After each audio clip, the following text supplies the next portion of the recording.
Hello বন্ধুরা, অনেক দিন পর আপনাদের কাছে আবার নিয়ে এসেছি আমার একটা নতুন ব্লগ ঘাটশিলা।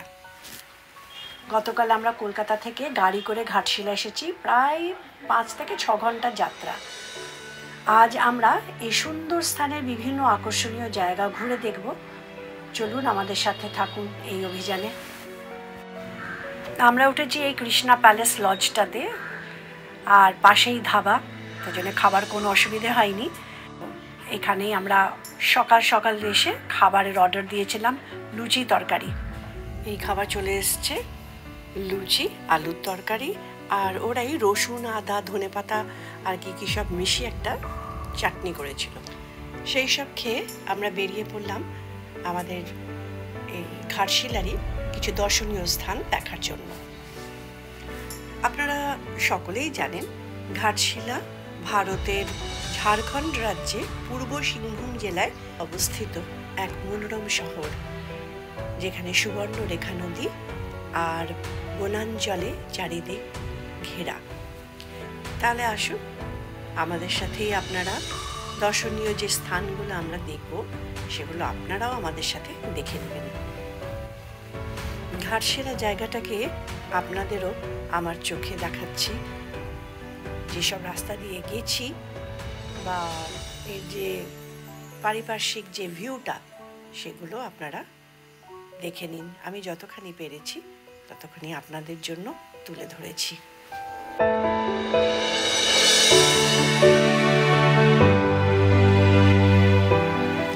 সামনে দেখতে পাচ্ছেন হিন্দুস্থান কপার লিমিটেডের বিরাট কারখানা, যেটা একসময় খোলা ছিল, কিন্তু আপাতত ঘাটশিলা ইউনিটটা বন্ধ নানান রকম সমস্যায়। এই কারখানায় তামা উৎপাদন করা হতো। দেখুন, আমরা সুবর্ণরেখা নদীর উপর দিয়ে যাচ্ছি। একটু কাছ থেকে উপর থেকে আপনাদের একটু দেখালাম সুবর্ণরেখা নদী। যদিও জল অনেকটা কম, তো দেখতে খুব সুন্দর। আমরা আপাতত ব্রিজের উপরে আছি, আমরা এগিয়ে যাব নদীর তীরের দিকে।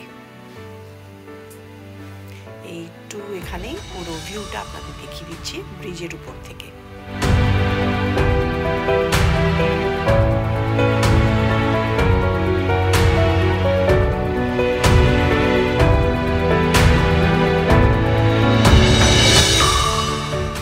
এই আমরা এগিয়ে চললাম সুবর্ণরেখা নদীর দিকে। পথেই কালী মন্দির পড়ল, খুব সুন্দর ছোট্ট একটা কালী মন্দির। এই কালী মন্দির পেরিয়েই এর পেছন দিকেই সুবর্ণরেখা নদী বয়ে চলেছে।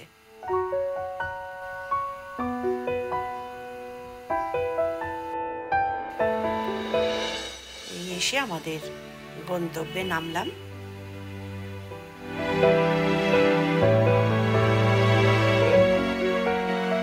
এসে সকলে চায়ের জন্য বসে পড়েছে।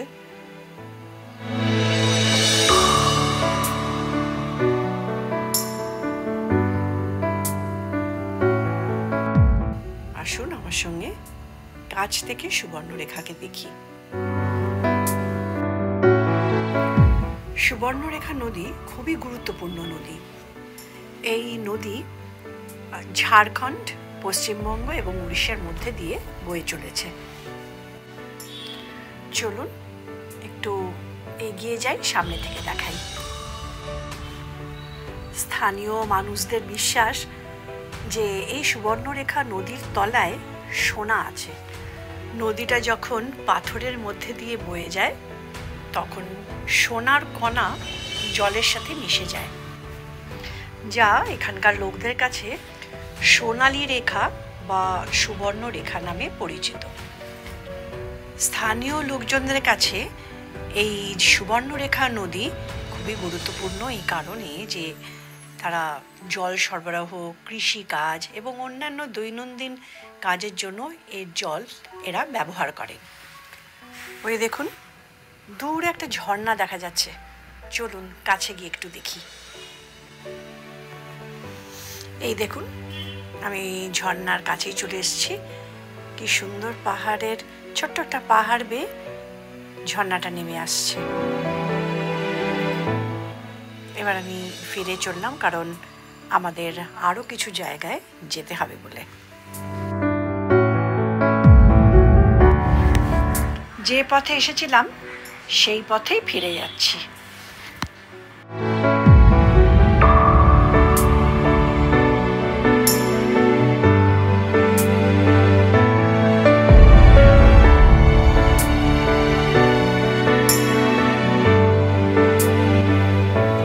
এই যে মন্দিরটা দেখছেন, এখানে অনেকগুলো ঠাকুরের মন্দির আছে, যেমন শিব মন্দির, কালী মন্দির, হনুমান মন্দির, একই সাথে অনেকগুলো।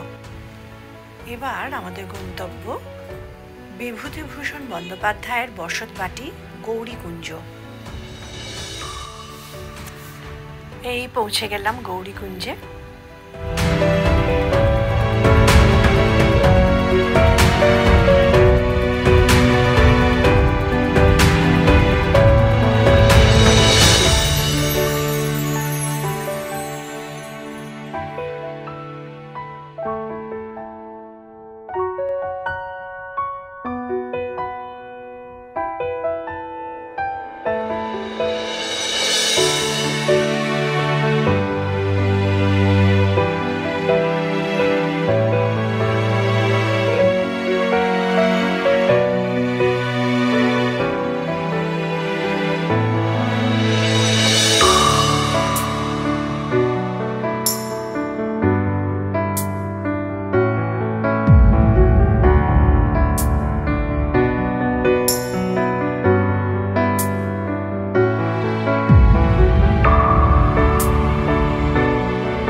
ফেরার পথে দেখি একটা মাঠ জুড়ে ছড়িয়ে ছিটিয়ে প্রচুর দোকান, ছোট ছোট। তো দেখতে গেলাম, দেখি শাক সবজি ফল একেবারে টাটকা। আমি এক চক্কর লাগিয়ে পুরো বাজারটা দেখে নিলাম।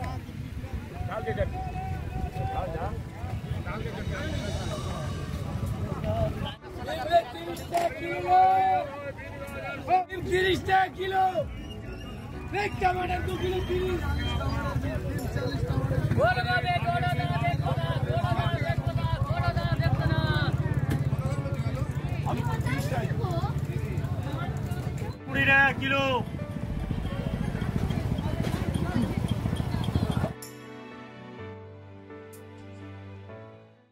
এই হলো ঘাটশিলা রামকৃষ্ণ মিশন।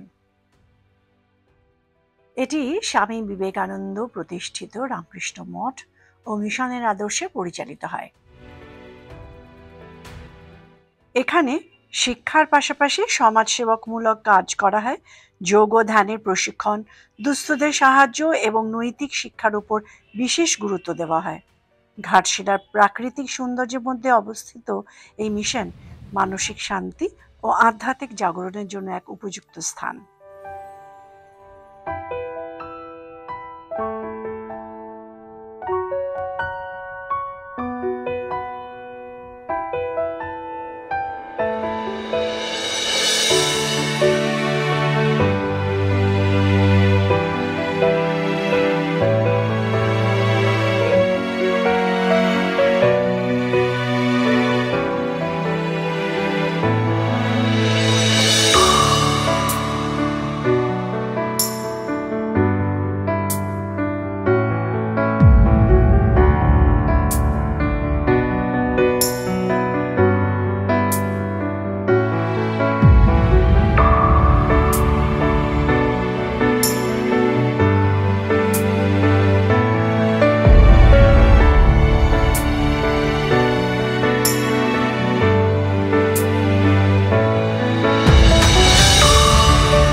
পৌঁছে গেলাম ঘাটশিলার সূর্য মন্দিরে। এটা একটা সুন্দর ও শান্ত পরিবেশে অবস্থিত দর্শনীয় স্থান। এই মন্দিরটি সূর্য দেবতাকে উৎসর্গ করা হয়েছে এবং এর স্থাপত্য শৈলী অত্যন্ত আকর্ষণীয়।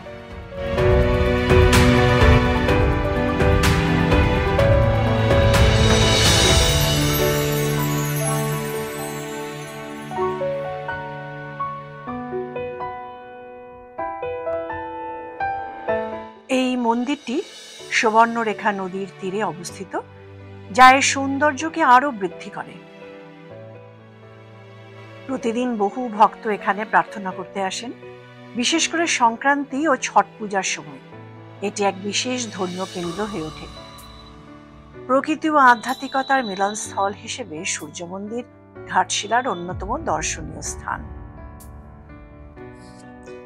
এরপর আমাদের পরের গন্তব্য বুরুডি লেক।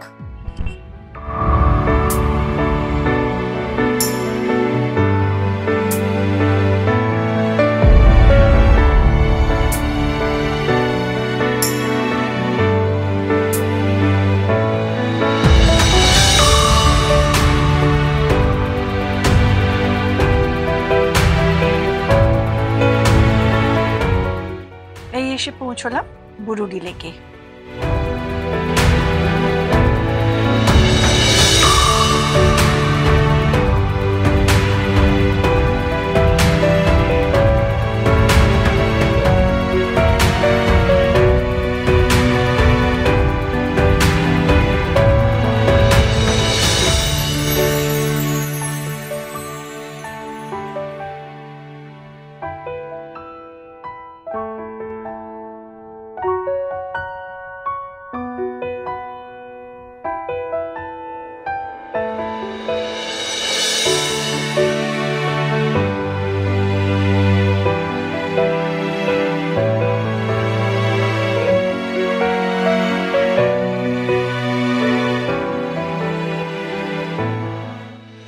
দেখতে পাচ্ছেন আমার ঠিক পেছনে অসাধারণ সুন্দর বুরুডি লেক, ঘাটশিলার অন্যতম আকর্ষণীয় স্থান। চারপাশে সবুজ পাহাড় আর শান্ত জলরাশি, যেন প্রকৃতি এখানে তার সমস্ত সৌন্দর্য ঢেলে দিয়েছে। এই লেকটি আসলে একটি জলাধার, যার জল স্বচ্ছ এবং নির্মল। বিশেষ করে সকালবেলা বা বিকেলের সময় যখন সূর্যের আলো জলে পড়ে, তখন দৃশ্যটা একেবারে স্বপ্নের মতো লাগে। এখানে বোটিং করার সুযোগ আছে, যা পর্যটকদের জন্য দারুণ এক অভিজ্ঞতা। লেকের মধ্যে নৌকো নিয়ে গেলে চারপাশে প্রকৃতি যেন আরো বেশি সুন্দর হয়ে ওঠে। এই লেকের চারপাশে সবুজ বনানী, পাখির ডাক আর সুন্দর নির্মল বাতাস সব মিলিয়ে এখানে এলে এক অন্যরকম শান্তি পাওয়া যায়। প্রকৃতি প্রেমীদের জন্য এটা এক আদর্শ জায়গা। আপনারা যদি কখনো ঘাটশিলা আসেন, তাহলে অবশ্যই বুরুডি লেকে ঘুরে যাবেন। এখানের সৌন্দর্য নিজের চোখে না দেখলে বুঝতেই পারবেন না কতটা মনোমুগ্ধকর এই জায়গা।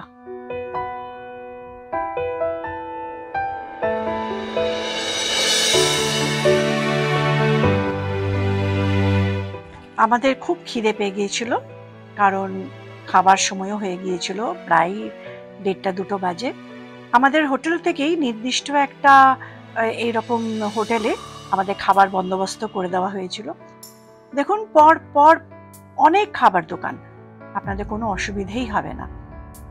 যাই হোক, আমরা আমাদের নির্দিষ্ট যে হোটেলটা তার দিকেই এগিয়ে গেলাম।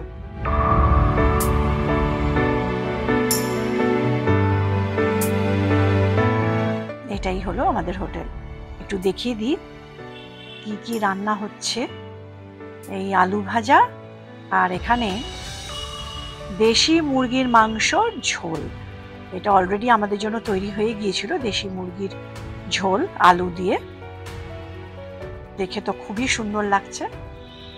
আর ইনি এই মাসি বসে বসে মুরগির মাংস কাটছে।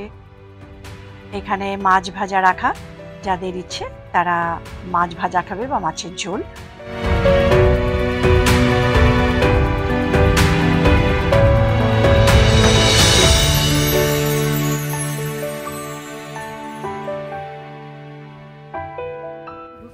দীপক ওঝা।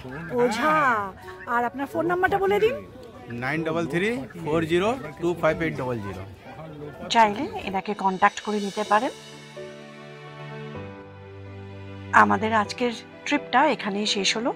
আমরা আমাদের নির্দিষ্ট হোটেলে ফিরে যাচ্ছি। আশা করি আপনাদের ভালো লেগেছে আমার এই ভিডিওটা। ভালো লাগলে সাবস্ক্রাইব, লাইক, শেয়ার আর কমেন্ট করতে ভুলবেন না যেন। ভালো থাকবেন। ধন্যবাদ।